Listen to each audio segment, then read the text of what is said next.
जुनाच्या पहिल्या सप्तकात गोंयांत पाविल्लो मॉन्सून आतां परतीच्या वाटेर. 13 ऑक्टोबरासान गोंयांतल्यान गेलो म्हूण गोंय वेधशाळेची म्हायती.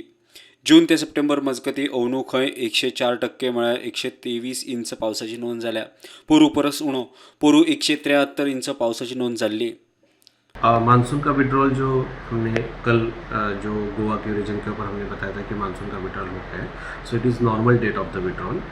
एंड जो मानसून की बारिश जो अपने ऊपर रही थी गोवा रीजन के ऊपर, वो नॉर्थ डिस्ट्रिक्ट के लिए 100% रही थी. एंड साउथ के लिए ज़्यादा बारिश रही थी. It is 108%. So overall Goa के रीजन को देखें तो 104% हमको बारिश मिला था. And it was as per predicted. Secondly जो पोस्ट मानसून का जो क्वेश्चन है कि पोस्ट मानसून जो बारिश है, तो पोस्ट मानसून जो बारिश हम पकड़ते हैं वो 1 अक्टूबर के इस बार पकड़ते हैं.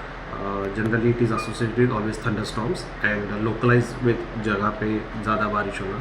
एंड ये जो बारिश रहती है वो ज़्यादा करके दोपहर मीन्स आफ्टरनून लेट आफ्टरनून में बारिश ज़्यादा होती है, नाइट आवर्स में.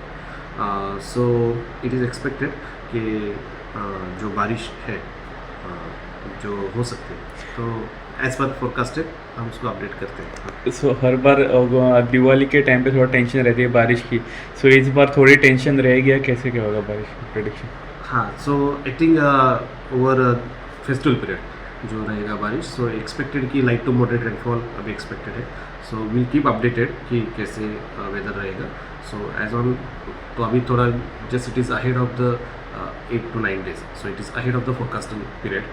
सो I think we are expected कि light to moderate rainfall over the region. Bureau report prudent.